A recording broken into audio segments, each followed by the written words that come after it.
Le Bitcoin pourrait littéralement s'effondrer dans les prochaines semaines. Et ça, personne n'est en train de le voir. La plupart des gens ne voient absolument pas pourquoi, dans les prochains jours, voire semaines à venir, le prix du Bitcoin pourrait littéralement s'effondrer et connaître une forte baisse. Salut à tout le monde, moi c'est Gires Vanel. Et dans cette vidéo, je vais vous montrer quelques éléments techniques qui montrent ce futur potentiel effondrement du Bitcoin. Déjà, si on regarde le graphique du Bitcoin en weekly, une bougie est égale à une semaine, on voit clairement une perte de momentum après une grosse phase haussière du marché. Le marché nous a produit ce gros mouvement bullish là, avec des points hauts et des points bas à chaque fois de plus en plus haut. On a ce point bas qui fait ce point haut, qui fait ce point bas, qui fait ce point haut, qui fait ce point bas, qui fait ce point haut et qui fait ce dernier point bas ici. On était donc sur un marché qui respectait la théorie de dos haussière, avec ses points hauts et ses points bas de plus en plus hauts. Mais lorsque l'on arrive au sommet de la tendance actuelle, la première remarque que l'on fait, c'est que le dernier point bas de cette tendance a été récupéré par le marché. Ce point bas-ci, c'est le point bas, le dernier point bas significatif de la tendance haussière actuelle, qui a été récupéré à ce niveau par le marché et nous a produit un choc, un change of character. Je vais un peu essayer de faire ça plus proprement. On a donc ce point bas ici, qui est venu être cherché par le marché. On a donc eu un choc. Le choc est un premier signal que la structure du marché est en train de changer. Concrètement, c'est le moment où le prix cesse de respecter la tendance actuelle et commence à montrer des signes d'inversion. Donc, on a là un marché qui va potentiellement passer d'une tendance haussière vers une tendance baissière. Une autre remarque, c'est quoi? C'est que le marché est actuellement en train de nous produire des points hauts et des points bas de plus en plus bas. Et c'est caractéristique d'une théorie de dos baissière. On a donc un marché qui est progressivement en train de nous construire une tendance baissière après avoir validé un choc. Un autre élément technique que je remarque, c'est que à partir de là, on passe vers une phase baissière, mais surtout, on a ici non pas un, mais deux drapeaux ascendants successifs. On a deux drapeaux ascendants successifs. On a cette impulsion ici, retracement lent du marché, qui est en réalité un drapeau, le premier drapeau. Et ensuite, deuxième impulsion et deuxième retracement lent du marché, qui nous produit ici un deuxième drapeau. Donc, ce mouvement-ci, c'est deux drapeaux successifs que le marché est en train de produire. On va essayer de voir plus en détail chaque drapeau. Et pour ça, on va baisser en temporalité. On va passer sur du daily. Une bougie est égale à une journée. Commençons par le premier drapeau. Pardon. Déjà, on voit ici le choc que le marché a produit, qui nous montre que on est sur un changement de tendance. Désolé pour la notification. Bon, déjà, c'est quoi un drapeau pour ceux qui ne le savent pas? Un drapeau est une figure chartiste de continuation de tendance. Le drapeau est en réalité une correction peu profonde du marché après une forte impulsion. Bon, je vais un peu essayer de matérialiser ça, de vous montrer un peu. Déjà, on va commencer sur une tendance haussière. Sur une tendance haussière, on a ce qu'on appelle un drapeau descendant. On a donc un marché qui nous va nous produire des points hauts et des points bas de plus en plus hauts. Ensuite, va faire une petite consolidation et continuer sa tendance initiale. Ce mouvement-ci est donc ce qu'on va appeler un drapeau descendant. Donc le drapeau descendant pour une tendance haussière est une figure de continuation de tendance. On remarque que le retracement au niveau du drapeau est peu profond par rapport aux autres retracements du marché. Pareillement, pour une tendance baissière, on a un marché qui va nous faire un truc comme ça.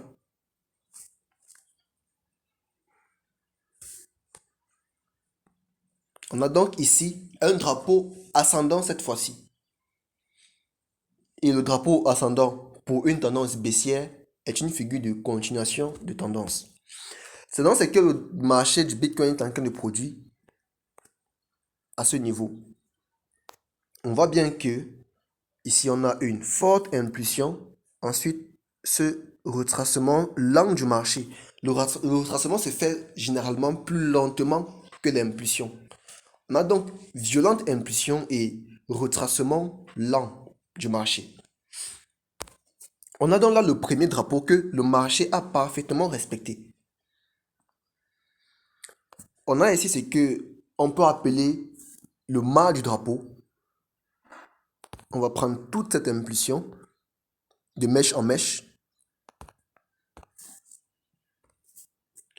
Et ensuite, désolé pour la publicité. Et ensuite, le marché a consolidé entre cette résistance oblique ici, résistance oblique, et ce support oblique.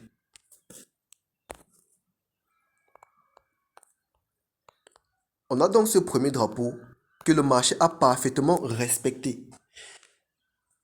Et un élément important que je remarque ici, c'est quoi? C'est que on a le marché qui, après avoir cassé à ce niveau, après avoir cassé la résistance de son premier drapeau, est venu nous produire un joli pullback à ce niveau-là. On voit qu'on a une cassure avec du momentum à ce niveau, avec de grosses bougies baissières, ce qui nous montre que les vendeurs sont plus présents et plus violents que les acheteurs à ce niveau.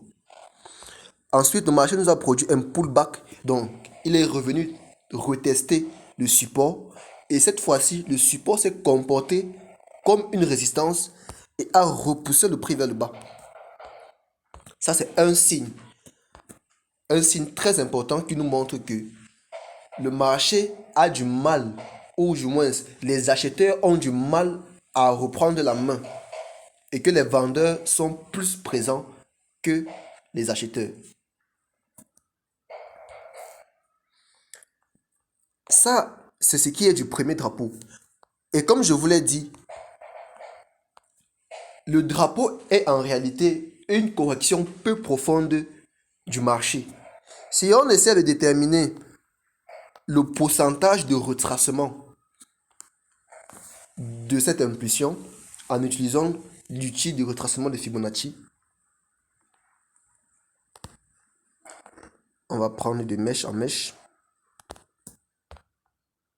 On voit que le marché est à peine arrivé au niveau des 0,382 de Fibonacci. Donc, on a là un faible retracement, une faible correction du marché. Et ensuite, un violent mouvement baissier. C'est ce qui caractérise les drapeaux. On doit avoir une forte impulsion et consolidation qui est en réalité une correction du marché, mais peu profonde par rapport aux autres corrections, par rapport aux autres retracements. Ça, c'est ce qui est du premier drapeau.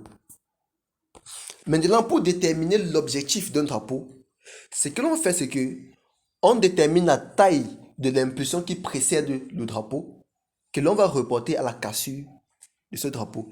Donc si je prends la taille de cette impulsion, qui en réalité est le mât du drapeau, et que je le reporte ici à la cassure, au niveau du support, j'ai ici l'objectif théorique à ce niveau où le marché est censé aller après avoir respecté ou après avoir validé son drapeau. On voit que le marché a presque atteint cet objectif à quelques pips près. À quelques pips près. Ça, c'est ce qui est du premier drapeau. Maintenant, on va s'intéresser au deuxième drapeau. Donc, le marché est actuellement en train de nous construire un deuxième drapeau. On a cette forte impulsion, un peu comme le premier drapeau, ce sera le même schéma. Forte impulsion, ici, qui représente le mât du drapeau. Ensuite, consolidation. Consolidation lente, retracement lent du marché. Retracement lent du marché. Le marché est donc en train de nous construire ce deuxième drapeau. Comme pour le premier, on a ici une résistance oblique. Et là, un support oblique. Ensuite, pour ce qui est du deuxième drapeau, donc du drapeau actuel en cours, on voit que le marché vient de briser son support à ce niveau. Et avec du momentum également. On voit ce gros mouvement-ci qui vient briser le support oblique du drapeau. Ce que j'aimerais voir dans les prochains jours, c'est que le marché vienne, un peu comme pour le premier drapeau, me produire un pullback sur son support. Et c'est ce que le marché est en train de vouloir produire là. Parce que on remarque ici, cette bougie haussière-ci, qui nous montre que le marché a envie d'aller retester cette zone, ce support. Ce que j'aimerais voir, le mouvement que j'aimerais voir, c'est que le marché me fasse un truc comme ça. Là, on a ce mouvement. Ensuite, vienne tester la zone et continue son mouvement à la baisse. Si le marché fait ça, ça sera une confirmation que on est sur un marché qui va grandement chuter.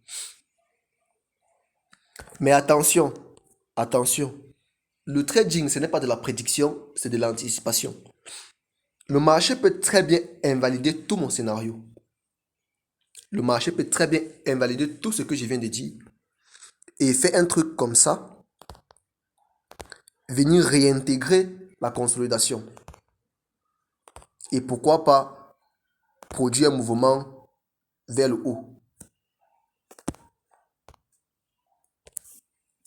Mais si le marché me produit ce pullback sur cette zone ici, sur ce support ici, alors ça sera une grosse confirmation pour moi que le prix a envie de continuer d'aller vers le bas. Déjà, si on essaie de déterminer le pourcentage de retracement de ce deuxième drapeau, un peu comme on l'a fait avec le précédent, en utilisant l'outil de retracement Fibonacci,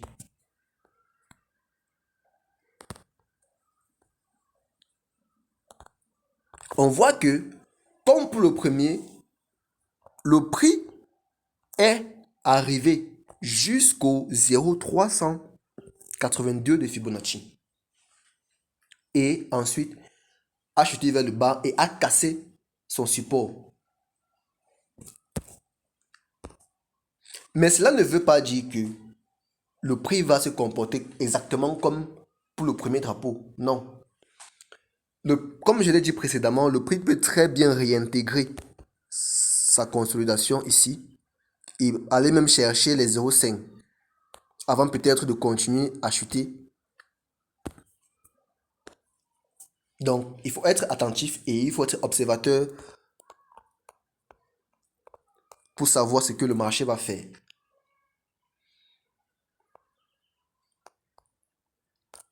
Donc, le drapeau ascendant ces grosses impulsions et corrections peu profondes du marché.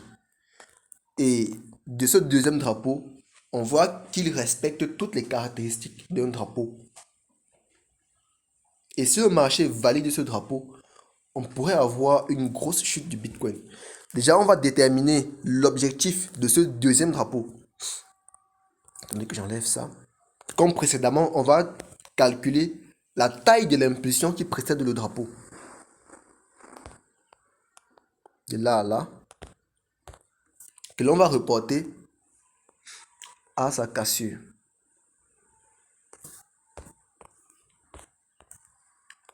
Je vois qu'ici, j'ai un objectif théorique à ce niveau. J'ai un objectif théorique à ce niveau. On va un peu essayer de faire ça plus proprement. J'ai ici l'objectif théorique de mon drapeau. Objectif théorique, très bien. J'ai donc là l'objectif théorique de mon drapeau. Je vais un peu essayer de mettre ça plus gros.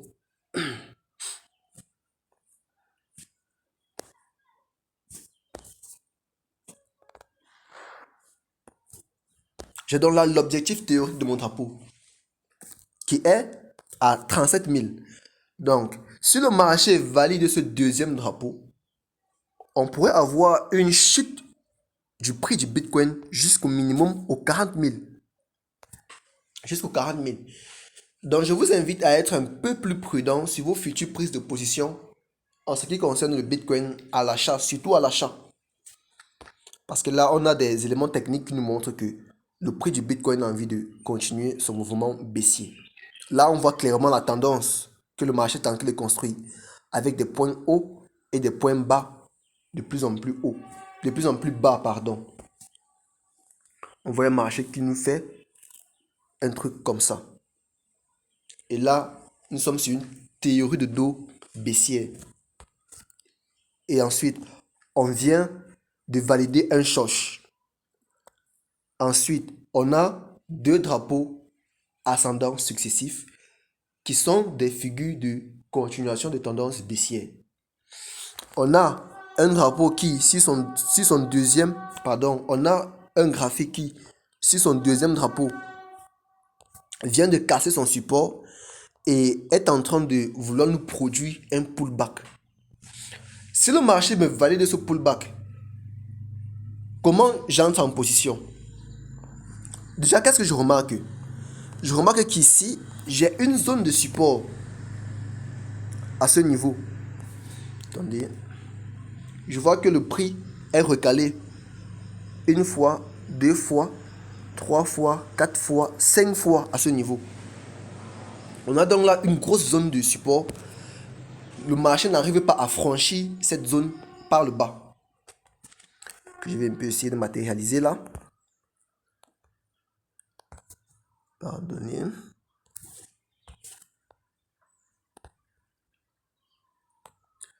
J'ai donc ce support qui est là, ce support oblique, que le marché n'arrive pas à franchir. Donc si le marché me fait ce joli pullback que j'attends, après ce mouvement-ci, il vient là, il vient retester la zone, et s'il vient clôturer en dessous de ce support, je pourrais me positionner à la vente. C'est la confirmation que j'attends. Si j'ai cette confirmation, j'entre à la vente avec des objectifs, mon entrée quelque part ici, mon stop loss au niveau du pullback parce que le marché m'aurait produit un point haut du marché. Et comme TP, l'objectif théorique de mon drapeau. Et là que je vois que j'aurais potentiellement un ratio de 3,90. De 3,90. Donc c'est la confirmation que j'attends actuellement du marché. Dès que j'ai cette confirmation, j'entre à la vente. Je vous invite donc à être un peu plus prudent sur vos futures prises de position sur le Bitcoin dans les jours voire semaine à venir. Déjà, je vais configurer une alarme à ce niveau.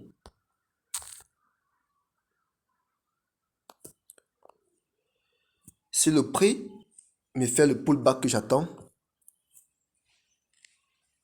et vient me casser ce support, je vais entrer à la vente.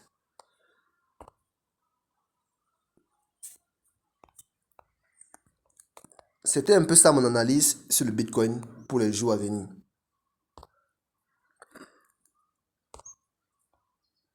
Mais je tiens à rappeler que le trading, ce n'est pas de la prédiction, c'est de l'anticipation. C'est pourquoi j'ai dit que j'attends que le marché vienne me franchir ce support ici, vienne me franchir ce support à la baisse pour que j'entre à la vente. Mais le marché peut très bien invalider tout mon scénario et ça, je suis prêt à l'accepter. Le marché peut très bien invalider tout mon scénario et ça, je suis prêt à l'accepter. Je configure donc mon alarme à ce niveau, très bien. Une fois que le prix va atteindre ce niveau, je vais recevoir mon alarme et je pourrai entrer en achat si et seulement si j'ai un pullback. Si je n'ai pas de pullback, si le marché vient à se retourner quelque part ici, sans me produire un pullback sur cette zone ici, alors je n'entrerai pas. Ça serait risqué pour moi. Je n'entrerai pas parce que... Pourquoi? Parce que le marché doit retracer. Et si le marché me fait un gros mouvement comme ça, sans avoir retracé, ce serait imprudent pour moi d'entrer à la vente. Donc, le pullback serait pour moi le retracement de ce mouvement-ci. Parce que le marché doit retracer, doit respirer et continuer. Dans ce cas-là, j'aurai un marché qui a respiré, qui a eu le temps de faire tous ces mouvements, de faire tous ces tests et est venu casser en dessous de ce support après avoir testé ce support, après avoir transformé ce support oblique-ci en résistance oblique. Et là, ce sera une confirmation pour moi d'entrer à la vente. Voilà, c'était un peu ça mon analyse sur le Bitcoin pour les jours à venir.